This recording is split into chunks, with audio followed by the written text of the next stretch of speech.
Part 3. Confronting the Wyrm. Heroes and Falls. The dance of ambition and surrender. Ah, dear seeker, throughout the span of countless ages I, Zoran the Dragon, have witnessed the ardent clash between two elemental forces in mortal hearts. The burning ambition to conquer, and the humble surrender to the eternal rhythm of existence. In this grand dance, many a mortal has set forth on quests both majestic and misguided, each step marking a trial by fire or a gentle glide along the cosmic current, the fiery pursuit of conquest. Some mortals, with hearts aflame and swords raised high, believe that the worm is but a beast to be slain, a treasure to be captured. They charge into battle with little regard for what lies beneath the shimmering scales of cosmic truth. Their ambition is raw, splintering like sparks from a dragon's fiery breath, and though their valor is undeniable, such endeavors are fated to shatter against the unyielding force of ancient wisdom. Take, for example, the storied heroes of legend, those who brandish their gleaming blades in defiant strikes. Their quests, steeped in noble arrogance, are etched in myth as cautionary tales of tragic hubris.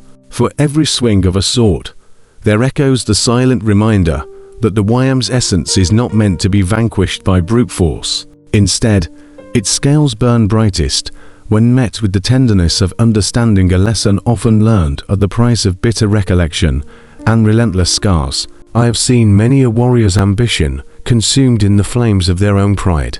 Their swords, honed by mortal skill, were no match for the timeless fire of the Wyrm spirit. Their quest to seize dominion over that cosmic power often ended in a pyre of shattered dreams, a testament to the futility of opposing forces that have flowed in harmony since time immemorial. The gentle art of surrender, yet, amid the clamor of clashing steel and shattered ambitions, there emerged those rare souls whose eyes remained wide open and whose hearts beat in quiet resonance with the universe. These enlightened travelers learned to truly listen to the rhythm of their flesh and the silent call of the cosmos. They chose not to fight the storm, but to ride the Wyrm's breath like a leaf carried upon a gentle wind. In these moments of surrender, the worm reveals itself not as a fearsome adversary, but as an ancient guide, imparting the secrets of balance and renewal. Such mortals understand that true strength does not lie in the ceaseless struggle to dominate nature's vast mysteries. Rather, it is discovered when one yields to the flow and becomes part of the eternal dance. Their practices, reminiscent of Taoist wisdom, mirror the delicate art of riding the current of life, where every breath is a quiet hymn to the unseen forces that shape our destiny. Illustrated in the meditative postures of the ancient sages and the gentle drift of a river's current, this art of surrender allows the body and mind to merge into one harmonious song. It is in the soft unfolding of inner resistance that the true power of the worm is revealed. By relinquishing the need to control every surging flame of desire or dread, the awakened learn to harness the transformative energy that courses through their veins like molten gold. Lessons from the eternal dance. In the grand tapestry of existence, both the bold charge of ambition and the serene cadence of surrender have their sacred place. For every hero who has let his blade splinter in vain pursuit of external conquest, a lesson has been etched into the annals of myth, that defeat is but the seed of a greater insight. The bruises and burns, the scars etched into skin and spirit, serve as if not curses, but as the irrefutable proof that enlightenment comes at a price paid in the currency of experience. Thus, the true secret of the Wyrm's legacy is this: it is not the triumph of ambition over the cosmos, but the harmonious blending of fierce determination with gentle yielding that forges the path to inner illumination. Ambition may light the spark, but only surrender can transform that flame into an enduring blaze of wisdom. Zoran's parting counsel. Allow me to leave you with these words, etched into the flames of my ancient heart. A mortal who swings his sword at the worm only tastes its scorching ire, but one who learns to ride its breath discovers how to soar among the stars. True power lies not in conquest, but in the artful surrender to the dance of life. May you, dear seeker, Find the strength to embrace both the fire of your ambitions and the calm wisdom of surrender. In the delicate interplay of these forces, you will uncover the timeless truths that reside deep within your soul, and in doing so, join the eternal waltz that is the legacy of the worm. Failed quests, the doomed worm slayers. Dear seeker, listen well to the echoes of fallen heroes, those who, like misguided Icaruses, soared too close to the inferno of ancient power, only to be consumed by their own ambition.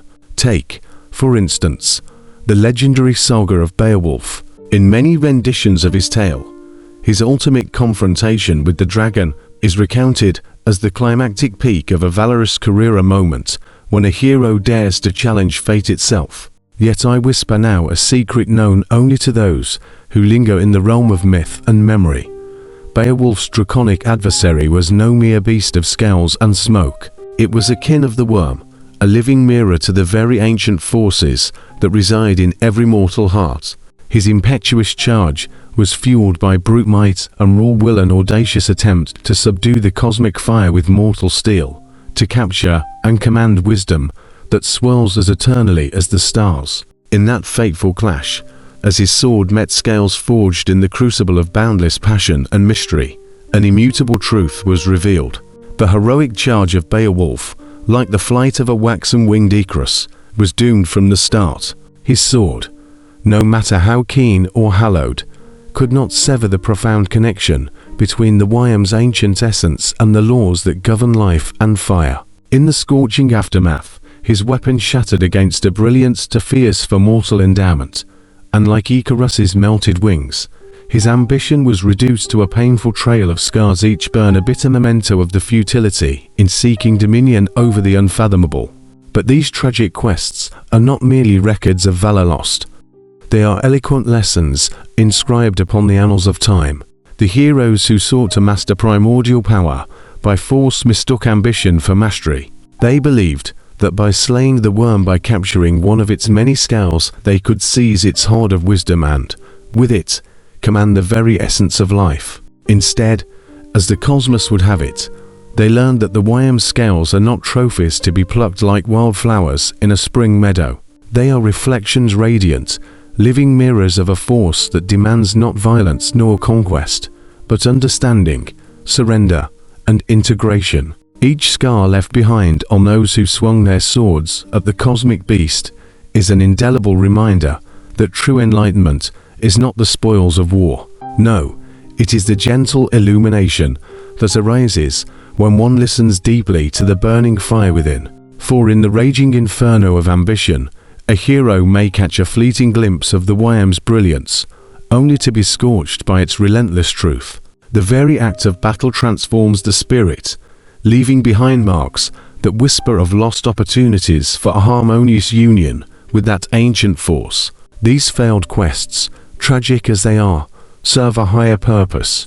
They echo through the ages to teach us that raw power and violent conquest are poor guides to wisdom.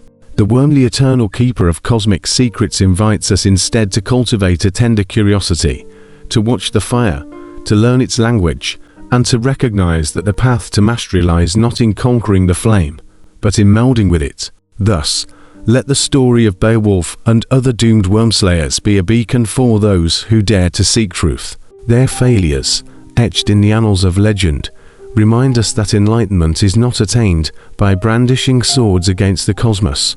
Rather, it is achieved when we learn to listen to the quiet, pulsing fire in our veins. When we accept that the ancient worm does not yield its wisdom to force, but offers its luminescence only to those willing to embrace the delicate dance of humility and understanding. Zoran's final counsel on this matter: greater than remember, mortal, the scars of those who once tried to wrest fate with steel are not marks of disgrace, they are the embers of wisdom. When you face the ancient fire, do not seek to vanquish it with brute force. Instead, let it transform you, for every wound inflicted by ambition becomes a guidepost on the path to true enlightenment.